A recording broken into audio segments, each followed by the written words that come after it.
আসসালামু আলাইকুম রহমতুল্লাহি অবরাকাতু। আজকের ভিডিওটি একটি বাস্তব ও শিক্ষণীয় গল্প নিয়ে। একজন নামাজরত ব্যক্তির জীবনে কিভাবে আল্লাহর রহমত তার জন্য রক্ষা হয়ে দাঁড়িয়েছিল, সেই ঘটনা শুনলে আপনার চোখে পানি চলে আসবে। গল্পটি শুনে অবশ্যই ভিডিওটি লাইক ও শেয়ার করবেন ইনশাল্লাহ। সুন্দর এক বিকেল, বাংলাদেশের এক গ্রাম, নাম চরকান্দা। গায়ের এক প্রান্তে ছোট্ট একটা মসজিদ। সেই মসজিদের ইমাম সাহেব হাফেজ মাওলানা আব্দুল করিম, একজন নির্লোভ খোদাভীরু মানুষ।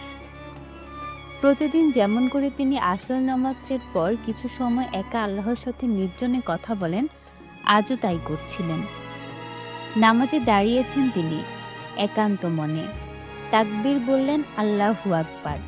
তার চেহারার প্রশান্তি, মন যেন অন্য জগতে চলে গেছে। এদিকে ঠিক মসজিদের পেছনের বনে ঘাসের মধ্যে নড়াচড়া শুরু হয়। একটি বিষধর সাপ, কালো রঙের বড় সড়ো, ধীরে ধীরে এগোচ্ছে মসজিদের ভেতরের দিকে। কেউ দেখছে না। মসজিদে তখন আর কেউ নেই, শুধু ইমাম সাহেব আর তার নামাজ। সাপটি ধীরে ধীরে কিবলার দিকে এগিয়ে আসে। সামনে সিজদায় মগ্ন মানুষটি দেখতে পায় সে। একটা সময় সাপটি সরাসরি তার পেছনে এসে দাঁড়ায়, কিন্তু মাওলানা সাহেব কিছুই টের পান না। তিনি তখন রুকুতে, তারপর সিজদায়। এমন মুহূর্তে যে কেউ ভয় পেত। আমরা অনেকেই নামাজ ছেড়ে দৌড়ে পালিয়ে যেতাম, কিন্তু ইমাম সাহেব জানেন না কি অপেক্ষা করছে তার জন্য। ঠিক তখনই ঘটে অদ্ভুত এক ঘটনা। সাপটি হঠাৎ থেমে যায়। তার ফনা তুলল, সে আর এগোয় না। সে কেবল ফনা তুলে মাওলানার দিকে তাকিয়ে থাকে, ঠিক যেন কেউ তাকে আটকে রেখেছে।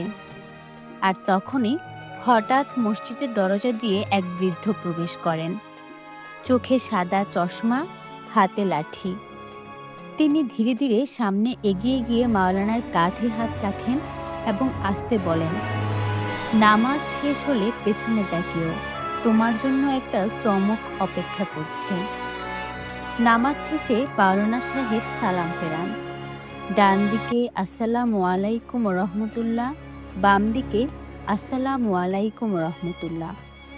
তারপর পেছনে তাকিয়ে তিনি স্থির হয়ে যান। সামনেই ফনা তোলা বিশাল সাপ, কিন্তু সে আর নড়ছে না, মৃত। আর আশ্চর্যের বিষয় হলো, সাপের গলার চারপাশে রক্তের দাগ, যেন কেউ তাকে ছুরি দিয়ে কেটে গেছে। এদিকে যে বৃদ্ধ প্রবেশ করেছিলেন তিনি আর নেই।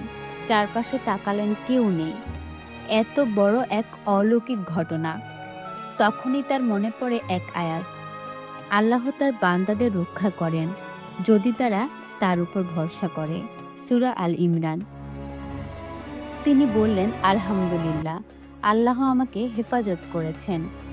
বন্ধুরা, এই ঘটনা আমাদের শেখায়, নামাজ শুধু দায়িত্ব নয়, এটা একটা আশ্রয়।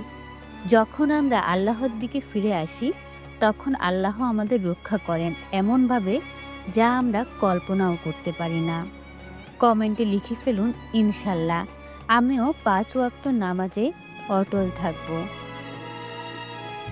আল্লাহর রহমতের কাহিনী কখনো থেমে যায় না। আজ যে গল্প শুনলেন, এটা শুধু এক গল্প নয়, এটা হাজারো ঘটনার প্রতিচ্ছবি। আপনি যদি চান আল্লাহ আপনাকেও এভাবে রক্ষা করুন, তাহলে আজ থেকে নামাজ পড়ুন, জিকির করুন, আর অন্তর থেকে বলুন, ইয়া আল্লাহ, আমাকে হেদায়েত দাও। ভিডিওটি যদি ভালো লেগে থাকে তাহলে লাইক দিন, কমেন্টে আপনার অনুভূতি জানান, আর আমাদের চ্যানেলটি সাবস্ক্রাইব করে পাশে থাকুন। আর হ্যাঁ, আপনার বন্ধুদের সাথেও এই শিক্ষণীয় গল্পটি শেয়ার করতে ভুলবেন না। আসসালামু আলাইকুম রহমতুল্লাহ।